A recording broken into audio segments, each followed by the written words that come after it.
Listen to this lineup, folks. Play those oldies, Mr. DJ. It was this relaxed voice that drew in listeners all over the country. My first original New York doo-wop album. But in 1976, the airwaves went silent when this popular DJ was discovered dead in his car.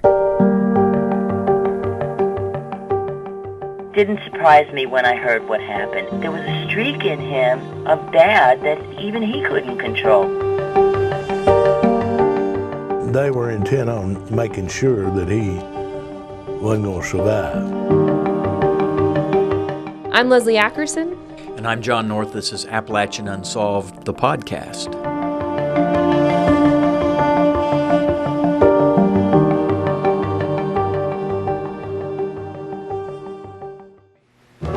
Kind of laid back tonight. You understand.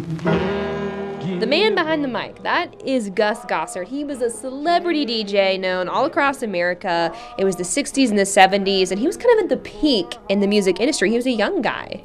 Yeah, it was really young. He was only 33 years old when he was found shot dead. He'd gotten into the radio business, I think, in the mid-20s. Sort of the radio bug bit him when he was at UT, according to people that we talked to who didn't want to be interviewed on camera. But he fell in love with being a broadcaster. Gossert was quite a well-known person from coast to coast. He'd worked in radio stations in California, Hawaii, New York. And even though he had worked in New York and the Big Apple, all these fancy places, he ended up back in Knoxville because he was the UT graduate and was spinning records at a place called WOKI Radio out in Oak Ridge. Everybody, welcome to the Oldies but Goodies show. He'd fallen on some hard times. I think he was looking to kind of recover because he knew people here from his UT days, as you say. After he did some time apparently in New York in a drug case in the 70s, he was looking to sort of get his life back together. He was involved with the drug scene quite heavy. He had been paroled out of the penitentiary out of New York for a drug conviction, and it came down here. So Gus Gossert is in prison in New York for these drug charges. He gets out on parole, tries to shape his life up, moves down to Knoxville, hopefully wishing he'll get back to New York eventually, but that doesn't happen. Not far from where he did this gig at WOKI, his body was found on this kind of random rural road out in West Knox County. He was found on Watt Road, dead in his car with 3 gunshot wounds. And he'd been there a day or two when his body was found. 40-some years ago, that would have been like way out in the middle of nowhere, Watt Road. Today, it's probably one of the busiest corridors we've got in Knox County with all the trucks zooming by, but yeah, back then, I guess he decided he was going to meet somebody that nobody would detect him. And we talked to Chief David Davenport, who is a veteran cold case investigator. He's worked dozens of these and reanalyzing the evidence, him looking at the pictures. Somebody shot him, left him in his car. He was shot at least 3 times. They had to be either shooting through the window or sitting in the seat with him. It tells me that he probably didn't know it was coming. Gossert was likely blindsided by the fact he was even to be shot. He didn't try to exit the vehicle. There was no signs of a struggle. He was sitting there. He trusted the person who had gotten the car beside him. Shot right in the side of the head. Keys were still in the ignition. Still had his sunglasses on. You and I have seen the pictures. His head kind of tilted to the right with the dried blood kind of dripping down his face. There are a couple weird things about it. One, so he appeared to have some drugs in his pants pockets. We've seen some of the autopsy pictures. And then he also apparently had drugs in his apartment. But so why didn't anybody take him? If it was a drug ripoff, why didn't anybody take him? What was the point? Was it a hit?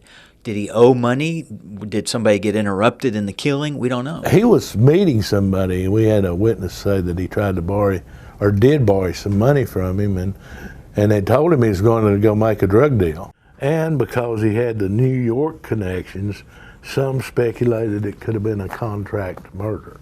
Could have been sent a message. You know what I'm saying?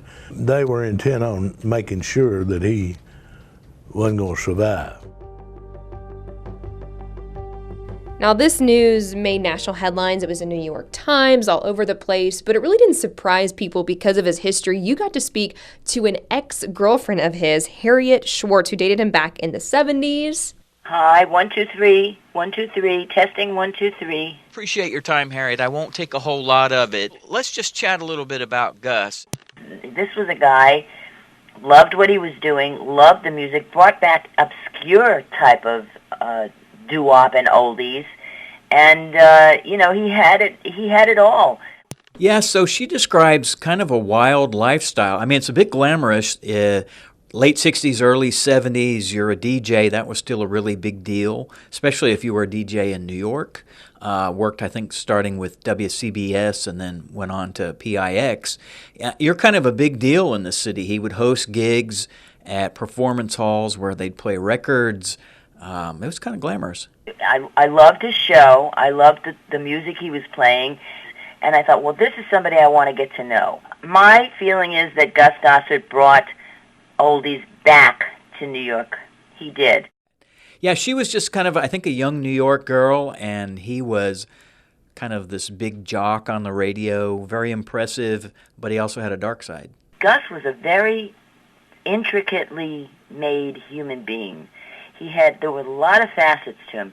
This was a guy that had a real parachute strung up over his bed, and it looked like a harem, I mean, it was I thought it was the weirdest thing. He also liked to take bubble baths.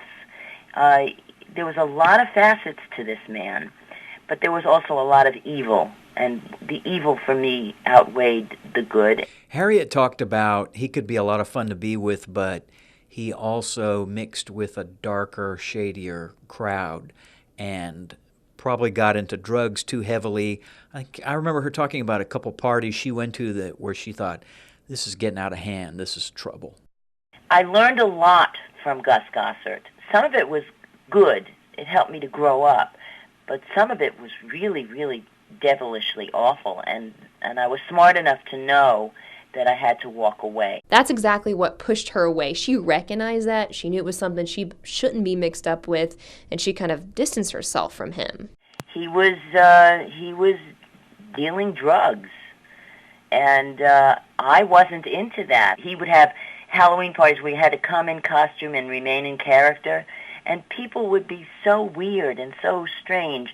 This was not even a girl from the Bronx and a New Yorker, this was too much for me. When Harriet started to become concerned about the people that Gus was hanging with, she became aware that there were some very well-known people, celebrities, figures, in probably not just New York, but in the U.S., who it appeared she thinks were drug customers.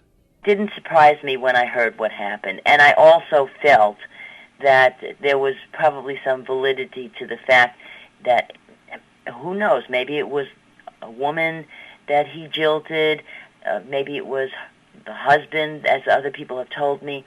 Whatever it was, he brought it on himself. And I was sad for him, because here was a guy that had it in the palm of his hand, and he just threw it away. That's the only way I can put it. He could have been king of it if he only would have set himself straight. He had other issues that got in the way. You wonder, that trouble, those drug issues, the wrong crowd, is that what landed Gus in this car dead? When his body was found in August 1976 on this East Tennessee back road, basically. That's what I would assume. I guess that's what the cops would assume. It's unsolved homicide. Nobody's ever been charged. Yeah, all those different theories. Nothing ever panned out, and that's kind of where we're at this day right now. There was never an answer as to who killed him. This case has always fascinated me because you had somebody, I know it's kind of like, East Tennessee is sometimes the Bermuda Triangle of national news. We always seem to get weirdness. So you have this guy who ended up being kind of a national figure, falls, tries to get back on his feet, calls on some old friends to help him out, and we'll probably never know what happened. But obviously, he met with the wrong person who took him out. And I think that's exactly what Harriet believed. He kind of led himself in the wrong direction and put him in this bad circumstance. And that's why he's not here today, still on the radio. I just feel like, rest in peace, Gus. You had everything and you threw it away, and I'm sorry that all this happened to you.